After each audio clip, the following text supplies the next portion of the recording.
Estamos llegando al final de esta temporada, pero también de el libro de Apocalipsis. Hoy vamos a ver el capítulo 21, que habla sobre la Nueva Jerusalén. ¿Por qué la expresión Nueva Jerusalén? Porque ya existió una en el Antiguo Testamento, una Jerusalén que fue destruida. Mas ahora Dios renueva su promesa y dice: yo tengo algo mucho mejor. La Nueva Jerusalén será el hogar de los redimidos. La Nueva Jerusalén es el tema que hoy vamos a ver en este programa. Bienvenido, Dios te bendiga, gracias por acompañarnos. Tú eres nuestro convidado, nuestro invitado especial. No te conocemos, no nos podemos abrazar físicamente, pero a través de nuestras oraciones podemos abrazarte. Tú puedes aquí colocar tu nombre, puedes escribirnos, contarnos tu historia. Tú puedes escribir tus reacciones, las cosas que estás aprendiendo con este programa. Ya sabes que está disponible en nuestro blog, nuevotiempo.org/Biblia Fácil. También nuestro Facebook, escríbenos a Biblia Fácil, así nos encuentras en Facebook. Y si quieres acompañar o quieres repasar una vez más el libro de Apocalipsis o esta temporada, hazlo con una revista. Ofrecemos una revista totalmente gratis para todos aquellos que quisieran conocer más sobre Apocalipsis. Escríbenos un WhatsApp al +55 12 98 100 14 60. Si vives en Sudamérica, tú vas a recibir esa revista. Si vives fuera de Sudamérica, descarga la revista totalmente gratis. Ingresa a estudielabiblia.com. Ahí está la revista totalmente disponible para ti. Bienvenido una vez más. Hoy vamos a hablar acerca de la Nueva Jerusalén. Bienvenidos amigos, llegamos ya a la cima. Nos falta solo un paso más para poder terminar el libro de Apocalipsis. Me encantan los 3 últimos capítulos de Apocalipsis porque es todo lo contrario a los 3 primeros capítulos de Génesis. El tercer capítulo de Génesis es la entrada del pecado. Allí se abrió un paréntesis. ¿Saben dónde se cierra ese paréntesis? En el tercer capítulo, antes de terminar la Biblia, cuando Satanás es destruido. Es interesante. Comienza en el capítulo 3 y faltando 3 capítulos para terminar la Biblia, el pecado se ha cerrado, se ha destruido. Todo aquello que Adán perdió por causa del pecado, Dios nos devuelve por su gracia. Adán perdió el árbol de la vida. En Apocalipsis 21 recuperamos ese árbol de la vida. Adán perdió la eternidad. En Apocalipsis 21 recuperamos la eternidad. Adán perdió el jardín del Edén. En Apocalipsis 21 recuperamos el jardín del Edén. Adán perdió la corona de vida. En Apocalipsis 21 recuperamos la corona de vida. Todo aquello que se arruinó por causa del pecado, en Apocalipsis se recupera por la gracia de Dios. Y es lo más lindo de poder ver que los 3 últimos capítulos de la Biblia es solamente el cierre de paréntesis que se abrió en Génesis capítulo 3. El tercer capítulo es el más triste de toda la Biblia. Sin embargo, el capítulo 20 de Apocalipsis es el cierre de ese capítulo, porque a partir del 21 todo vuelve a la normalidad. Capítulo 21 del libro de Apocalipsis, la Nueva Jerusalén. ¿Les gusta viajar a ustedes? Creo que a todos, ¿no? Un viaje nos trae mucha expectativa, mucho más cuando vamos a un lugar donde no conocemos o hemos anhelado siempre ir. Yo creo que un viaje desde niños crea expectativa para los niños. Cuando la familia dice vamos a viajar, vamos de vacaciones, vamos a pasear, es una alegría. Tratamos de ocultarlo cuando somos adultos, pero en algún momento sale esa explosión de alegría. Tengo un viaje, vamos a viajar. Algunos tienen miedo a viajar, ¿verdad? Algunos tienen miedo salir de casa por la inseguridad. Otros tienen miedo subir en un avión, tienen miedo a las alturas. Pero la mayoría nos gusta conocer, descubrir, nos gusta llegar a un lugar nuevo, nos gusta. Ahora, en este planeta, en nuestro mundo, hay muchos lugares bonitos. Yo me quedo sorprendido cuando veo paisajes hermosos que son naturales, con más de 6.000 años de pecado, ¿no? Aún cómo conserva la lozanía, cómo se conserva el verdor, cómo se conserva un paisaje hermoso. Hay paisajes creados y paisajes naturales, pero me encanta ver aquellos naturales que son muy preciosos. Y yo sé que en cada país existe reservas, existen lugares donde se cuida como el jardín del país, ¿no? Así como hubo un jardín del Edén, hay un jardín para cada país. Es el lugar más visitado, es el lugar donde más turistas van, porque aparte de tener historia, es un lugar muy bonito. Entonces, los viajes nos llevan a lugares lindos. Aquí en Brasil hay una ciudad muy linda, considerada la ciudad modelo, que es Curitiba. Ciudad limpia, preciosa, tiene lindos jardines, tiene lindo parque, precioso. También nosotros tenemos aquí mismo una vista maravillosa, estoy hablando aquí de Sudamérica, Río de Janeiro, considerada una ciudad maravillosa. Es extraordinario subir allí hasta ese lugar, hasta ese mirador, y ver allí toda la ciudad.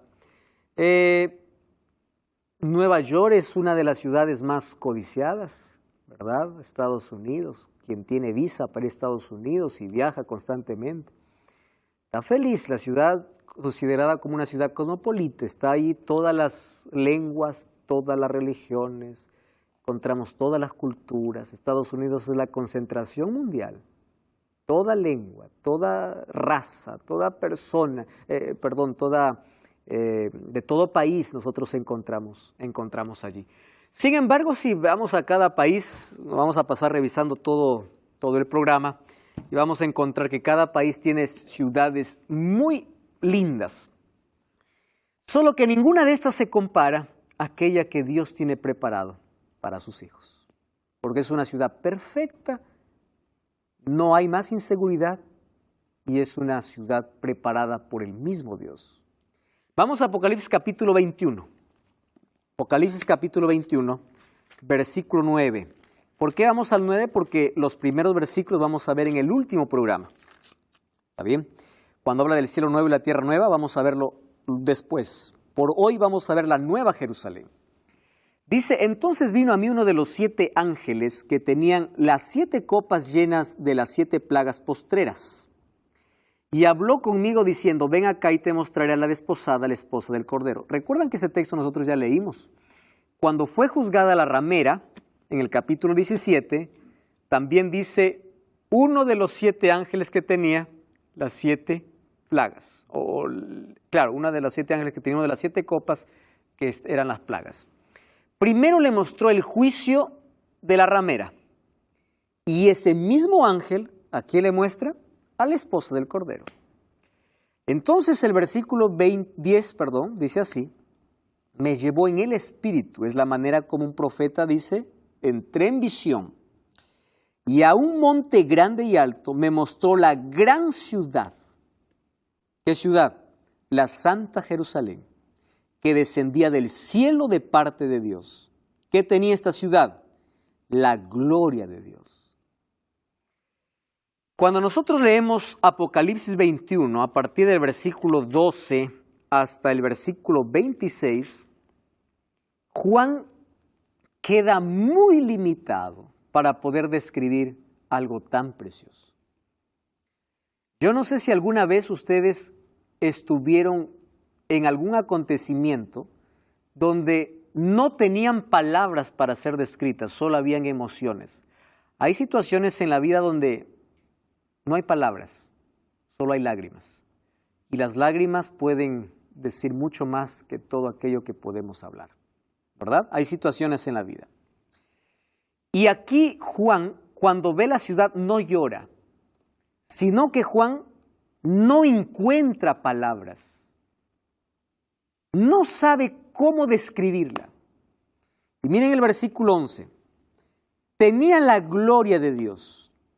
Y a partir de allí, el pobre cambia su escritura y dice, Su fulgor era semejante. No dice que era una piedra, dice era lo más parecido, para que ustedes puedan tener una idea, era semejante a una piedra preciosísima, como piedra de jaspe, diáfana como el cristal. Tenía un muro grande y alto, con 12 puertas. En las puertas 12 ángeles, nombres inscritos, que son las 12 tribus de Israel. 3 puertas al oriente, 3 al norte, 3 al sur, 3 al occidente. ¿Cuántas puertas hay en total? 12. El muro de la ciudad tenía 12 cimientos. Ustedes van a ver que el 12 se repite cada momento. El muro de la ciudad tenía 12 cimientos y sobre ellos 12 nombres, que son los 12 apóstoles del Cordero. Y el que hablaba conmigo tenía una caña de medir de oro, para medir la ciudad, su puerta y su muro. La ciudad se hallaba establecida como un cuadrado. No dice que es un cuadrado, ¿correcto? Como un cuadrado. Su longitud es igual a su anchura. Con la caña midió la ciudad. ¿Cómo era la ciudad? 12,000 estadios de longitud, de altura y de anchura. Por eso es que no es un cuadrado. ¿Correcto? Ahora, dice así. Y midió su muro 144 codos, según la medida de hombre, la cual era la del ángel. El material del muro era de jaspe, la ciudad era de oro puro, semejante al vidrio limpio. Los cimientos del muro de la ciudad estaban adornados con toda clase de piedras preciosas. El primero era jaspe, el segundo zafiro, el tercero ágata, el cuarto esmeralda, el quinto ónice, el sexto cornalina, séptimo crisólito, el octavo berilo, el noveno topacio, el décimo crisopraso, todas las piedras que él conocía, las piedras preciosas. Ahora dice, las 12 puertas eran 12 perlas. Cada una de las 12 o cada una de las puertas era una perla. La calle de la ciudad era de oro puro, como de vidrio transparente. Entonces ahí ya no vi templo, dice, porque el Señor Dios Todopoderoso es su templo y el Cordero. La ciudad no tiene más necesidad de luz, ni de sol, no tiene necesidad de sol, ni de luna que brille en ella, porque la gloria la ilumina y el Cordero es su lumbrera. Las naciones que han sido salvas andarán a la luz de ella, y los reyes de la tierra traerán su gloria y su honor a ella. Sus puertas nunca serán cerradas de día, pues allí no habrá noche. Llevarán a ella la gloria y el honor de las naciones. No entrará ninguna cosa impura que haga abominación y mentira, sino solamente los que están inscritos en el libro de la vida del Cordero. Leímos todo el texto describiendo la Nueva Jerusalén. Vamos a ver algunos detalles que se muestra allí. El ángel le muestra, y ahí vamos a ver cómo es esa ciudad. Si vemos Hebreos capítulo 11, versículo 10, dice que esa ciudad es construida por el mismo Dios. Me encanta la figura que presenta Hebreos. Miren, Hebreos capítulo 11. Hebreos capítulo 11, versículo 10. Hebreos 11, 10 dice así.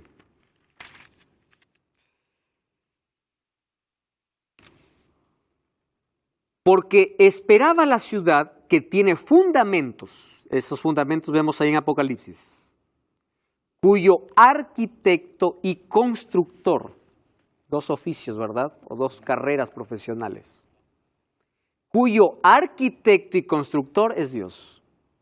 Ustedes vieron ahí las majestuosidades que hoy puede hacer un arquitecto al poder diseñar un edificio. Es extraordinario, yo cuando veo allí planos y todo, y sueña, ¿verdad? Es decir, esta ciudad no es hecha a la casualidad. Esta ciudad es pensada, es planeada, es planificada. Un arquitecto planea, hace trazos, medidas, sueña. Solo que la imaginación humana puede ser tan grande, pero nunca como la de Dios. Brasil es considerada la ciudad, o es la ciudad planeada, ¿verdad, Pablo? Tiene la ciudad la forma de un avión, proyecto plano piloto, me parece que se llama. Pocas ciudades son planeadas. Ahora, esta ciudad es planeada, diseñada por Dios. Si los seres humanos con la inteligencia que Dios nos ha dado, podemos planear cosas lindas y un arquitecto puede hacer un diseño extraordinario. Imagínense planeando Dios. Ahora, no solo lo planea, tampoco delega la construcción. Porque viste que hay una diferencia entre el que planea y entre el que lo construye, ¿no? A veces hay cierta discusión y dicen, no, el arquitecto aquí se equivocó, yo voy a hacer otra cosa. El que lo diseña lo construye. ¿Y quién es? Es Dios. Por eso es que Apocalipsis 21:11 dice, la ciudad está llena de la gloria de Dios porque Él lo construyó, Él lo diseñó y todo lo que se ve allí está reflejado su gloria. Y aquí nos encontramos con algunas características importantes de la ciudad. Primera, tenía muro grande. Todas las ciudades antiguas tenían murallas. Ahora ya no hay ciudades con murallas. Más las ciudades antiguas tenían enormes murallas y la fortaleza de la ciudad estaba en sus murallas. Venía el enemigo, cerraban la puerta, si sus murallas eran fuertes, todo estaba tranquilo. ¿Recuerdan ustedes cuando Israel tuvo que enfrentar a Jericó? Ellos no podían ingresar porque tenían murallas dobles, imposible de poder penetrar. La manera como Dios hizo que esos muros puedan caer fue por su poder, al sonido de las trompetas, cuando Israel le mandó dar 7 vueltas, ¿verdad? Durante una semana. Muy bien, las ciudades tenían esa costumbre. Ahora Juan empieza a describir la ciudad de Jerusalén, la nueva Jerusalén, en el concepto que él tiene o que él conoce acerca de las ciudades de su tiempo. Y él dice, esta ciudad tiene un muro enorme, una muralla enorme.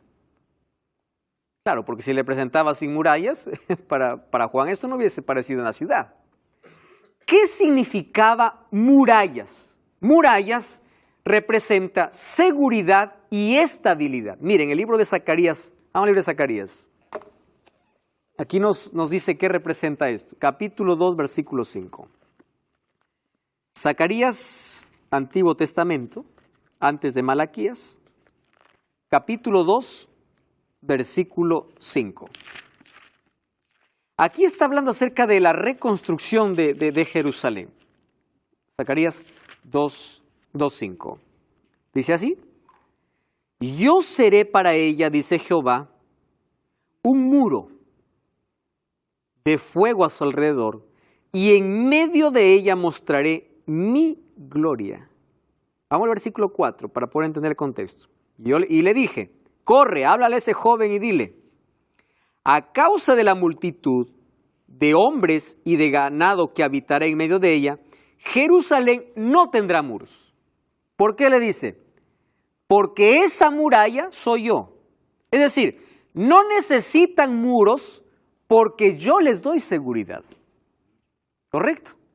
Entonces, cuando dice que Jerusalén tiene murallas, está hablando de la protección, de la seguridad, de la estabilidad que existe aquí en esa ciudad. Ahora dice que tiene 12 puertas. Y es interesante cómo coloca las puertas, ¿no? ¿Qué cosa dice? Están al oriente, están al occidente, etcétera, etcétera. Eso hace referencia a lo que Jesús dijo allí en Lucas capítulo 13, versículo 29. Vamos a Lucas. Lucas capítulo 13, versículo 29. Miren lo que Jesús dijo aquí, Lucas 13, 29. Vendrán entonces, dice, agentes ¿de dónde? Del oriente, del occidente, del norte, del sur, y se sentarán en la mesa del reino de Dios. Vamos a Apocalipsis capítulo 21. ¿Ah? Apocalipsis capítulo 21. Entonces, allí dice el versículo 13. 3 puertas estaban ¿a dónde? Al oriente. 3 al norte. 3 al sur. Y 3 al occidente. ¿Qué cosa dijo Jesús? Aquí, ¿a qué está haciendo referencia? Que la santa ciudad es un lugar preparado para los hijos de Dios de todo el planeta y de todas las épocas. Aquí no hay distinción de raza, de color, de cultura, porque vendrán del oriente, del occidente, de todo lado para participar de este reino de Dios. Y ahí dice que tiene 12 puertas, ¿verdad? Y tiene 12 ángeles. Cuando habla de 12 ángeles quiere decir que nadie puede ingresar a esa ciudad a menos que su nombre no esté escrito en el libro de la vida. Es una forma de decir, aquí no entra ningún inmundo, como luego vamos a ver qué significa eso. Y luego dice que estos son las 12 tribus de los hijos de Israel, solo que no, aquí representa al pueblo de Dios en el Antiguo Testamento. Pero no solo en el Antiguo Testamento, ¿qué más dice? El muro de la ciudad tenía 12 cimientos y sobre ellos 12 nombres. ¿A qué representa?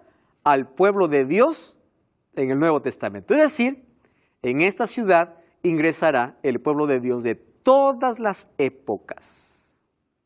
Desde Adán hasta el último hombre, ¿correcto? Entonces, allí representa al pueblo de Dios en el Antiguo y en el Nuevo Testamento, Apocalipsis 21:12. Es interesante este texto. Apocalipsis capítulo 21, versículo 16, dice así: la ciudad se halla establecida en un cuadro, en un cuadrado. Solo que no dice en un, sino dice como un, o sea, es parecido a un cuadrado. Su longitud es igual a su anchura. Si nosotros queremos tener un cuadro donde tenga la longitud igual a su anchura, deja de ser cuadro y empieza a ser cubo. El cubo es la figura geométrica o la figura que puede aquí entallar de manera segura. Dice, su longitud es igual a su anchura y él midió a la ciudad con la caña 12,000 estadios. Dice, la longitud, la altura y la anchura. Esta ciudad nunca ha existido, pues. Diseñada por Dios. 12,000 estadios. Vamos aquí a tener dos conceptos interesantes. Un estadio aquí, nuestro planeta, depende, ¿no? Varía el tamaño. Vamos a colocarle que mide 183 metros, que parece que es el tamaño normal de un estadio. Si lo multiplicamos allí por los 12,000 estadios, más o menos nos da unos 540 kilómetros. Kilómetros rectos. Allí una persona empezó a hacer algún cálculo. ¿Cuántos pueden vivir en 500 kilómetros rectos, porque ahora 500 kilómetros puede ser con curvas y eso no resta, ¿verdad? Allí terreno. 500 kilómetros rectos. ¿Cuántas personas pueden vivir? Pero con una diferencia. La ciudad no solamente mide 540 kilómetros de largo, sino también de ancho y de longitud. Entonces ahí alguien dice, miren, aquí en una ciudad como esta, se dice, que podría alcanzar hasta 8 veces más todo el planeta. ¿Cómo? Solo que este número es totalmente simbólico. Les voy a demostrar por qué. Un cubo tiene 12 lados. De un cuadrado, 4, del otro 8, más 4 lados para unir los dos cuadrados son 12. 12 por 12, ¿cuánto sería? 144. Quiere decir que la ciudad mediría, ¿cuánto? 144,000 estadios. ¿No les hace recordar esto algún número que hemos visto? 144,000 sellados. 144,000. Es decir, que el lugar es tan amplio, por eso es simbólico, como para que pueda alcanzar todos los redimidos de todas las generaciones. Tan amplio. Por eso es que ese número allí se coloca. Ahora dice así, Apocalipsis 21:23, la ciudad no tiene necesidad de sol ni de luna que brille en ella, porque la gloria de Dios lo ilumina y el Cordero es su lumbrera. Ustedes saben que Isaías es un libro clásico o tiene una profecía clásica, fue escrita para el pueblo de Israel. Sin embargo, cuando Israel no llegó al ideal divino, las promesas pasaron para el Israel espiritual. Y hay profecías clásicas que se convirtieron en apocalípticas, es decir, aquellas que tenían que ver con el Israel espiritual. Isaías capítulo 60, versículo 19, tiene una referencia igual. De paso, el capítulo 21, Juan lo escribe con base o pensando en Isaías, en las promesas que Dios hizo al pueblo de Israel. Isaías capítulo 60, versículo 19 y versículo 20. Allí dice así, 60, 19, el sol nunca te servirá de luz para el día, ni el resplandor de la luna te alumbrará, sino que Jehová te será por luz eterna, y el Dios tuyo será tu esplendor. No se pondrá jamás tu sol, ni menguará tu luna, porque Jehová te será por luz eterna, y los días de tu luto habrán pasado o ya se habrán cumplido. Una profecía clásica, ahora que se convierte en una promesa para los redimidos. ¿Qué cosa está diciendo allí? No hay necesidad más de luz, es decir, no hay más rastro de pecado, no hay más oscuridad, no hay más sombra. La gloria de Dios, la santidad de Dios gobierna por todo lado. Él es la gloria eterna. Ahora, Apocalipsis capítulo 21, versículo 25, ¿sí? Apocalipsis 21, 25, tiene una declaración muy importante. Allí dice, 21, 25, sus puertas nunca serán cerradas porque no habrá noche. ¿Cómo se interpreta la palabra noche aquí? Nunca será cerrada, dice, porque no habrá noche. Noche aquí representa al pecado y representa los conflictos. Les pregunto, ¿cuándo se cerraba una ciudad? Cuando venía un enemigo. Entonces aquí dice, esta ciudad nunca será cerrada, ¿por qué? No habrá más enemigos. El enemigo habrá sido destruido y para siempre, como vimos en el capítulo anterior. Consecuencias eternas, nunca más se levantará. Entonces, en ese contexto se escribe este versículo. Hoy estamos hablando acerca de la Nueva Jerusalén. Algunas características que coloca allí Juan son simbólicas porque él está pensando en una ciudad que él conoce y otras son promesas que fueron dadas al pueblo de Israel en el libro de Isaías y ahora él los coloca para los redimidos de toda la historia. Allí vimos algunas características que tiene la ciudad. No necesita más sol ni luna porque el Cordero, que es Cristo, lo iluminará. Las puertas no necesitan ser cerradas porque no habrá más enemigo. Está haciendo referencia de que el pecado habrá terminado. No hay necesidad de poder cerrar una puerta. Cerrar una puerta significaba que hay un enemigo más poderoso que quiere conquistar. En esta ciudad hay verdadera libertad, hay verdadera paz. Y el capítulo 22, versículo 1 y 2, sigue describiendo la ciudad. Miren, Apocalipsis capítulo 22, versículo 1 y 2 dice, después me mostró un río limpio de agua viva, resplandeciente como el cristal, que fluía del trono de Dios y del Cordero. No me pregunten aquí cómo sale esto. Esto solo nos da para imaginar un momento. Sin embargo, si nos podemos imaginar el cielo, creo que nunca vamos a llegar a su plenitud. En medio de la calle de la ciudad, a uno y al otro lado del río, estaba el árbol de la vida. ¿Recuerdan que el árbol de la vida estaba en el jardín del Edén? ¿Por qué Dios sacó a Adán y Eva del jardín del Edén? Para que no tuvieran acceso ¿a dónde? Al árbol de la vida. Lo que se quitó por causa del pecado, ahora es devuelto. Ahora dice, y ahí estaba el árbol de la vida, que produce 12 frutos, dando cada mes su fruto, y las hojas del árbol era para sanidad de las naciones. La pregunta es, ¿por qué coloca esta expresión de sanidad cuando vemos que la enfermedad ya ha sido destruida? ¿Verdad? Ya no necesitamos más curación para algo. Sí, Pablo. Interesante eso del árbol de la vida, ¿no? Que vuelve a aparecer. Es que Dios los saca justamente para eso, para que ellos no tuvieran acceso ahí.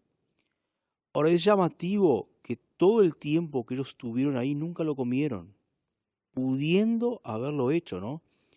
Y eso también me enseña algo, que a veces uno tiene acceso a la palabra de Dios que es vida, nunca la toca, mucha gente tiene acceso porque están en toda, vida. Pero no van pudiendo ir, ¿no?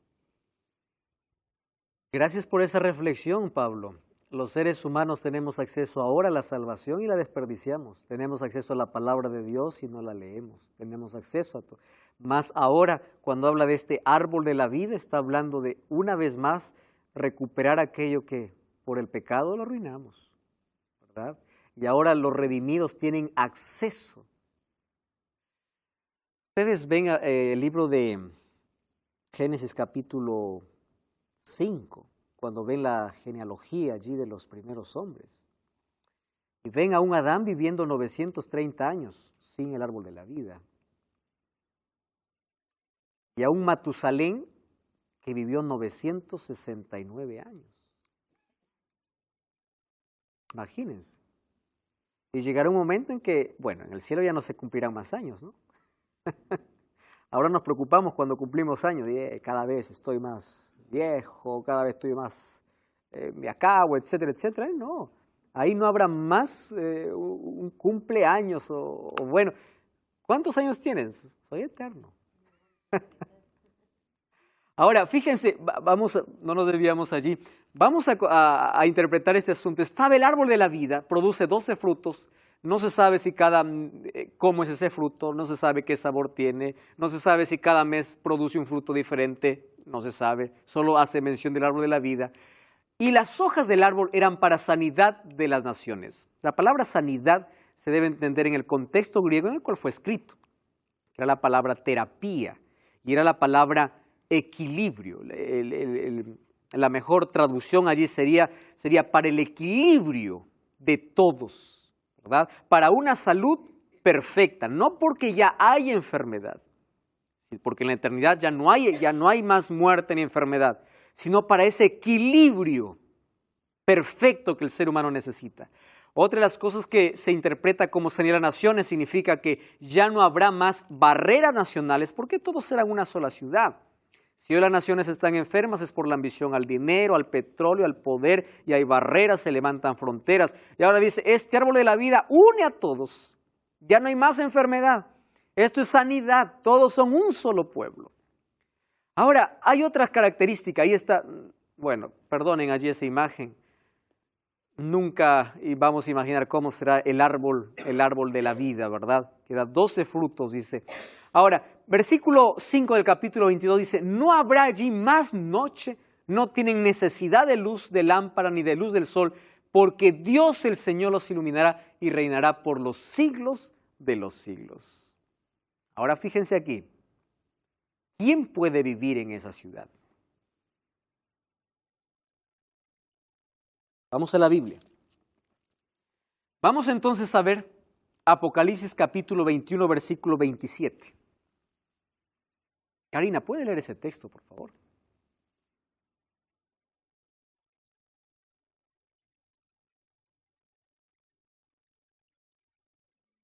...21, 27. No encontrará en ella ninguna cosa inmunda o que haga abominación y mentira, sino solamente los que están inscritos en el libro de la vida del Cordero. Gracias, Karina. El acceso para esa ciudad tiene una restricción. Y esta restricción no es por las cosas que hagan. Es simplemente si su nombre está o no está inscrito. Es así de simple. Como cuando eres invitado a un lugar y te dan un ticket. No interesa quién seas, no interesa el cargo que tengas, el dinero que tengas. ¿Tienes o no tienes el ticket? ¿No tienes? Lo siento. Es así de simple. No entrará todo aquel que su nombre no está escrito en el libro de la vida. Y allí coloca algunos términos que pueden ser ofensivos, ¿no? No entrará ahí cosa inmunda o cosa impura o que haga abominación y mentira. ¿De qué está hablando aquí? Cuando hablamos de abominaciones en el libro de Deuteronomio está involucrando el espiritismo, está involucrando la hechicería. Cuando hablamos de mentira estamos hablando de las falsas enseñanzas, de las falsas doctrinas. Cuando hablamos allí de inmundicia estamos hablando de los deseos, que el ser humano da rienda suelta a sus deseos y se envuelve en ellos. En fin, todo aquel que por capricho hizo lo que quiso y no está escrito su nombre en el libro de la vida. ¿Por qué? Porque él no quiso. ¿cómo nuestro nombre se inscribe en el libro de la vida para poder entrar a esa ciudad? En Lucas capítulo 10, versículo 20, yo encuentro una declaración que me llama la atención. Jesús lo dice y nos debe llevar a una reflexión ahora. Miren, Lucas capítulo 10, versículo 20. O vamos al versículo 19, cuando Jesús les da potestad allí a quienes envió a predicar. Le dice, os doy potestad de pisotear serpientes y escorpiones. Esta figura la hemos visto incluso allí como figura de demonios en la quinta trompeta. Y sobre toda fuerza del enemigo y nada os dañará. Pero dice el versículo 20, pero no se regocijen de que los espíritus se os sujeten, sino su alegría, su regocijo sea que vuestros nombres estén escritos en el libro de la vida. Miren, y esto me debe llevar a una reflexión muy personal. Yo puedo hacer grandes cosas para Dios. Me parece que en algún programa alguien mencionó aquí. Uno puede estar ocupado haciendo tanto para Dios, ¿verdad? Los espíritus se sujetan, gloria a Dios. Soy un hombre poderoso, está bien. Pero puede ser que solamente sea la apariencia de alguien que todo el mundo ve. En cambio, en mi interior, en mi corazón, tengo motivaciones incorrectas. Ahora presten atención. Acciones buenas no determinan que yo soy salvo, porque nadie se salva por obras. Las acciones deben acompañar ¿a qué? A mi relación, y deben ser frutos naturales, no creados. Dice, alégrense no por lo que las cosas que hagan o porque un milagro sucedió. Ah, yo soy tan bendecido, Dios ha hecho tanto milagro en mi vida y yo me voy a salvar.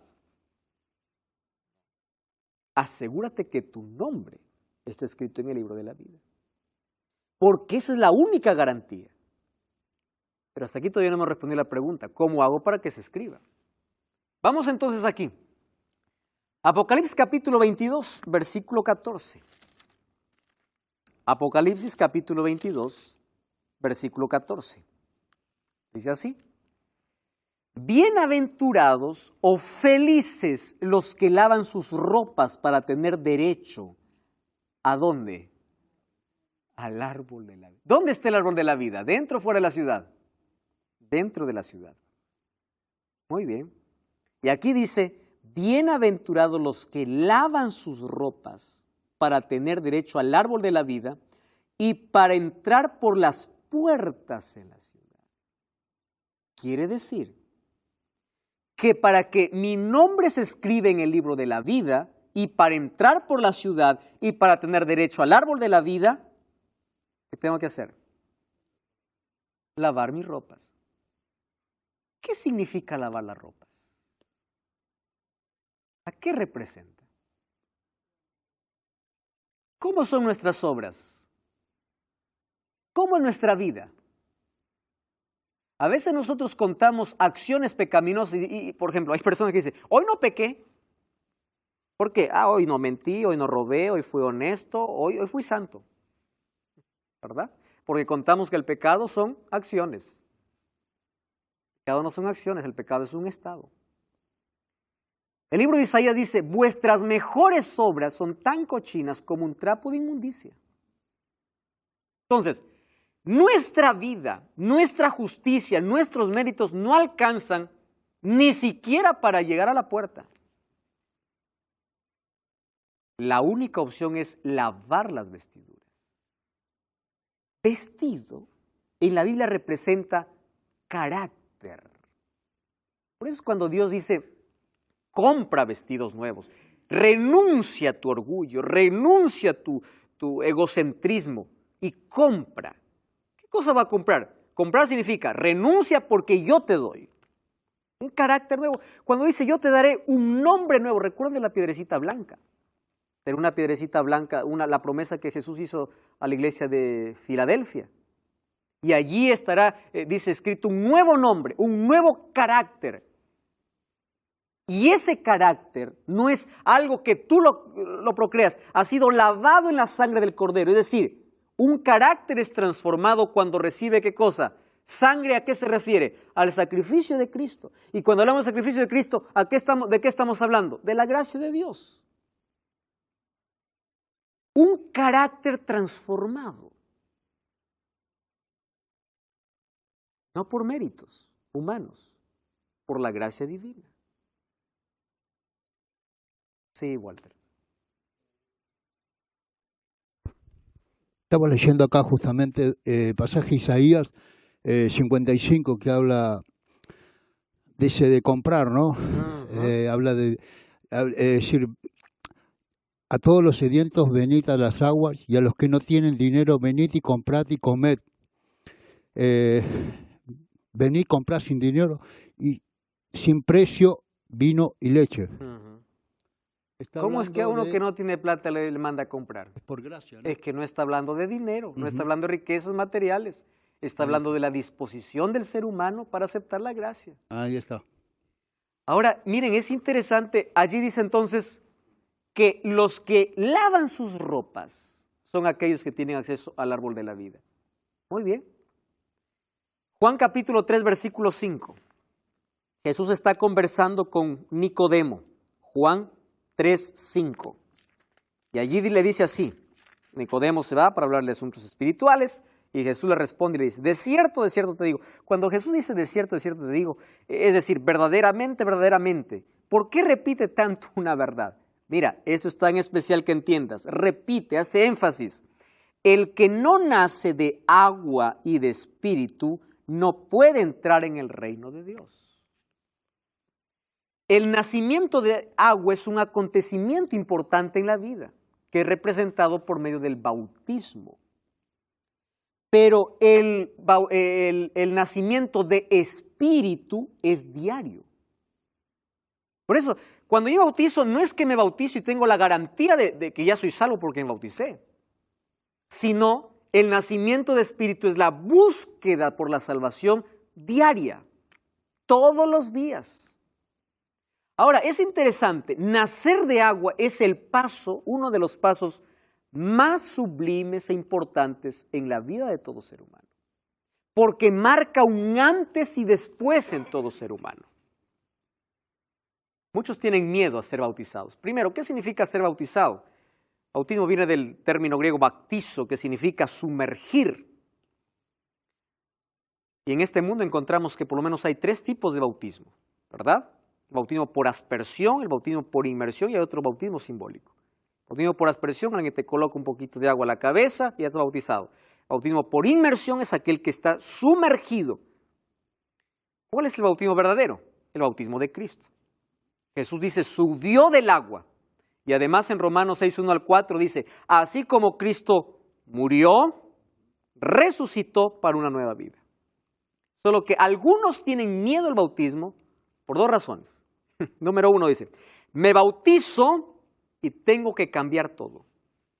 ¿En qué está pensando? En que él puede cambiar. Y eso es la peor mentira. El bautismo no es una magia. No es que entro al agua y salgo y mis pensamientos cambiaron. El bautismo es un acto simbólico donde Dios borra mi pasado y comienzo una nueva vida. Es una demostración pública. Presten atención a lo que voy a decir ahora. A Jesús uno puede aceptar en secreto. Yo puedo arrodillarme en mi cuarto, Señor, te acepto, en nombre de Jesús, amén. ¿Quién se enteró? Nadie. Pero preste atención. Alguien que aceptó a Jesús en secreto es imposible que no lo demuestre en público. La demostración pública, ¿qué cosa es? Bautismo. Entonces, cuando una persona me dice, no, yo acepté a Jesús, pero todavía no me bautizo, le digo, no has aceptado. Porque cuando tú aceptas a Cristo en secreto, tú lo puedes hacer allí en el lugar donde estás. Cuando tú te enamoras de Jesús, no hay manera de ocultar un amor. Dice que el amor y la gripe no se pueden ocultar, ¿no? Cuando te enamoras, es imposible no verlo. Hasta el sudor sale con corazones. Es imposible decir yo acepto a Jesús, yo amo a Jesús, pero no quiero ser bautizado. Porque el bautismo no es que tú das un paso, oh, me bautizo y me salvo. Espera un momento. El bautismo solamente, ¿qué cosa llega a ser? la demostración pública de que aceptaste la gracia de Jesús en tu corazón. Entonces es importante este paso. Porque si tú ya aceptaste a Jesús en tu corazón, tienes que ser bautizado.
Marcos 16:16 dice, el que creyere y fuera bautizado. Quiere decir, primero es creer. Cuando un niño es bautizado de 2 años, ¿qué cree? No cree en nada. Te bautizaron allí de niño y es más, te pusieron solamente agua en la cabeza. Eso no es bautismo. Un billete falso de $100 puede ser parecido al billete verdadero. Los dos tienen el mismo número, tienen el mismo color, pero el falso es falso y el falso no sirve. Tú puedes decir que eres bautizado, mas si no has sido sumergido y bautizado como Jesús, ese otro bautismo no sirve. Es hora de tomar una decisión. Hoy quiero desafiarte. Si tú has abrazado todas estas verdades,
aceptas a Jesús en tu corazón, ya lo aceptaste, da ese paso de fe. Es hora de tomar esta decisión.